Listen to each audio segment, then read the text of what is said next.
Le chêne et ses fruits, les glands.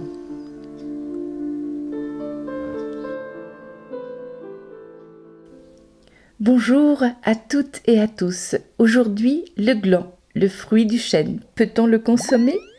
Oui, bien sûr. Il existe de nombreuses variétés de chênes, je dirais environ 500.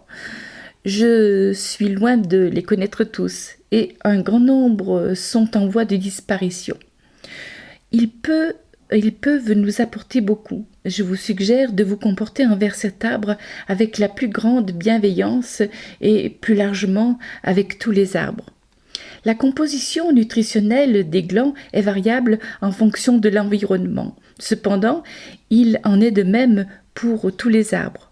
Un arbre, quel qu'il soit, est plus ou moins grand en fonction de la richesse du terrain et de ce fait, il produira une grande quantité de fruits plus ou moins importante ou qualitative pour les mêmes raisons. Il y a beaucoup à dire sur cet arbre et son fruit. Aujourd'hui, je vous parlerai du fruit et vous verrez, c'est déjà impressionnant. Les glands, dans les temps un peu plus anciens, ce fruit était récolté surtout pour l'alimentation des animaux. En général, les glands sont plus caloriques que les grains de céréales. Ils sont source de vitamine C et d'amidon et sont riches en magnésium, calcium et phosphore. Le gland a un indice glycémique relativement bas, ceci étant un aspect très intéressant de sa composition. Les glands, comme les noix, peuvent aider à contrôler le mauvais cholestérol ainsi que le taux de sucre dans l'organisme. La cueillette des glands est facile et nous pouvons les conserver tout aussi facilement. Il est nécessaire toutefois de les faire sécher dans un premier temps et ensuite de les stocker dans des sacs en papier. Pour la cueillette des glands, il nous faudra un piochon, car si vous avez la chance de trouver des glands avec un germe, le piochon vous servira à planter ces glands qui seront de futurs arbres et qui serviront pour les futures générations. 2 sacs, il vous faut 2 sacs, un pour mettre les glands de votre récolte et un autre sac dans lequel vous mettrez les glands qui sont piqués voilà, il y a un petit trou et à l'intérieur il y a un verre. Ce verre, il faut absolument écarter ces glands de votre récolte d'une part et aussi de les ramasser pour ne pas qu'ils contaminent les glands qui sont au sol. Ces glands, une fois à la maison, vous pouvez les mettre dans votre cheminée, ils brûleront, cela sera également très utile. Et ensuite, c'est la récolte. Bonjour! Comment préparer des glands avec Daniel et moi? Pour en faire des légumes, de la farine, du café ou encore des bonbons. Allez, c'est parti! Alors, comment choisir les glands? C'est simple. Donc, il faut choisir un gland de face bien mûr.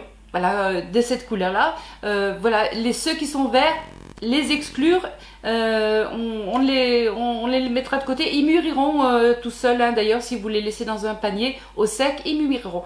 Exclure également les glands qui sont percés parce qu'il y a un verre à l'intérieur. Mais il faut les ramasser parce que vous préservez à la fois dans la nature les autres glands et vous préservez le chêne quelque part. Voilà, ça évite que les vers se promènent. Et il finira donc soit dans la cheminée, soit en bracelet. Et troisièmement, il peut arriver que vous trouviez un gland avec un germe. Alors là, c'est la magie, un germe au bout du gland. Celui-là, n'hésitez pas, mettez-le, faites un petit trou et mettez-le. Et voilà, dans quelques années, ça sera un chêne pour vos enfants. Pour les éplucher, c'est simple. Vous enlevez l'écorce de dessus, tout simplement. Ça part très très très facilement. On enlève l'écorce. Et dessous l'écorce, il y a simplement de la peau. Pour enlever la peau, il suffit de racler simplement le gland. Et après, vous avez votre gland épluché. Tout simplement. Alors, comment nettoyer nettoyer les glands? Eh bien c'est simple, il faut les mettre dans de l'eau, dans une casserole et voilà, jusqu'à ce que l'eau soit bien bouillante pour éliminer le tanin. Quand le tanin commence à s'éliminer, l'eau va devenir brune et à ce moment-là, vous saurez qu'il faut changer d'eau. Il faudra les changer à 3 reprises. Pourquoi enlever le tanin? Le tanin est en grande quantité dans les glands. Donc il est nécessaire de les enlever parce que ça peut être toxique et si on mange des glands en grande quantité. Donc c'est vraiment une opération très importante dans le nettoyage des glands. Donc une fois que votre eau est devenue brune, tout simplement, vous allez les goûter dans votre robinet, dans votre lavabo. Vous mettez les glands dans la casserole. On remet de l'eau.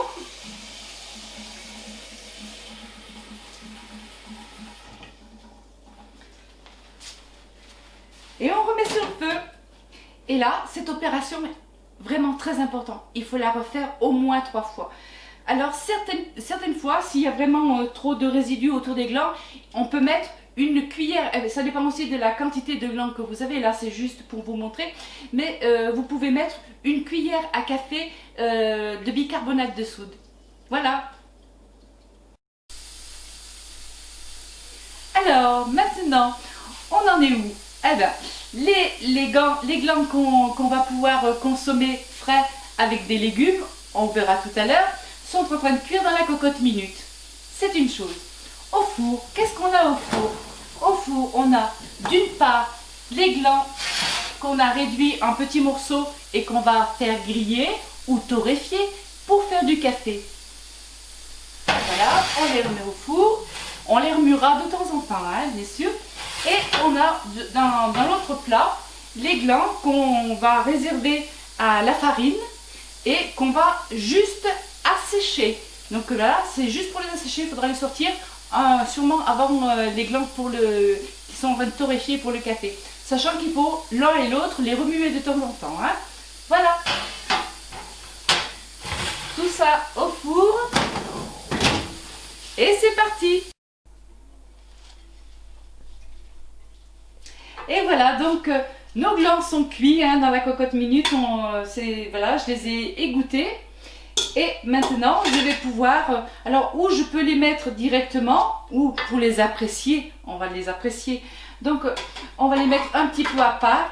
Donc, j'ai préparé du chou avec des olives et quelques petits oignons. Voilà, une belle assiette. Et je vais pouvoir mettre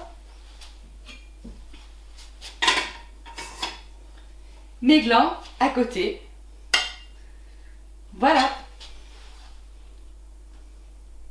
Et bon appétit à tous.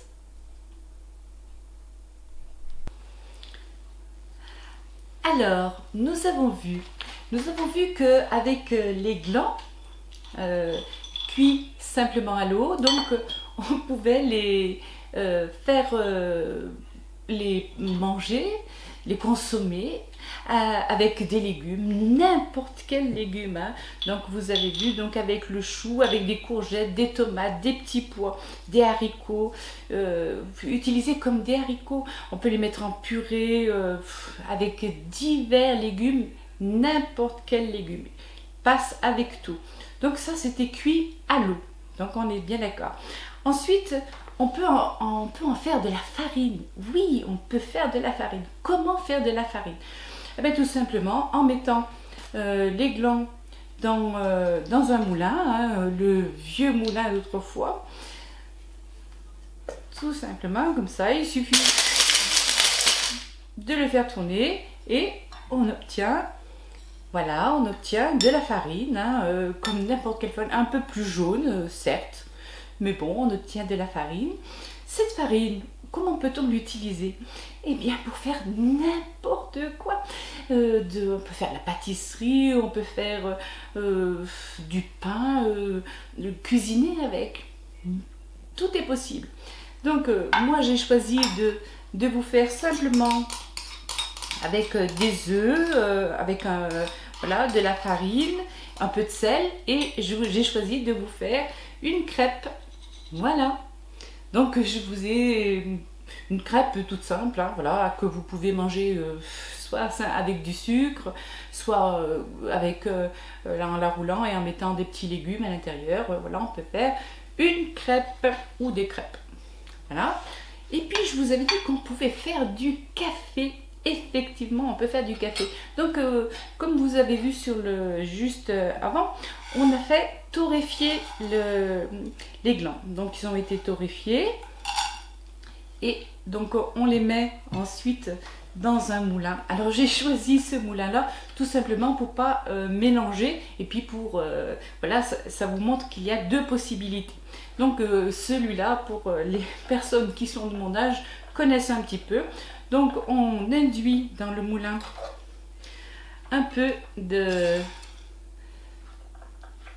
gland torréfié. Et puis il suffit de tourner. Voilà, oh là là, c'est un peu compliqué. Alors comme quand j'étais petite, hein, entre les genoux, et puis on tourne. On tourne, on tourne, on tourne. Et puis il suffit de tirer dans le tiroir. Voilà. Et on obtient du café. Voilà, le café. Alors, ce café, on peut l'utiliser seul, comme ça. Simplement. Voilà, ça a un goût un peu de noisette, hein, un café avec un peu de noisette. Mais si vous avez du café pour soit l'allonger ou y apporter quelque chose de plus, voilà, le mélanger avec du café. Et vous pouvez aussi également le mélanger avec de la chicorée. Voilà, donc on peut les mélanger ou simplement du café tout seul comme ça. Et puis je vous avais dit qu'on pouvait faire des bonbons pour nos chers gourmands. Alors tout simplement, moi j'ai choisi de les faire des bonbons au chocolat. Donc ça sera avec un petit peu de chocolat, voilà, que j'ai fait fondre. Et voilà, donc je les laisse sécher une fois que le chocolat, voilà, et une fois qu'ils sont secs, voilà, donc vous avez voilà, il va coller un petit peu au fond, voilà, vous avez un petit bonbon au chocolat. Voilà. Donc maintenant, c'est à vous. Et j'espère que ça se passera bien.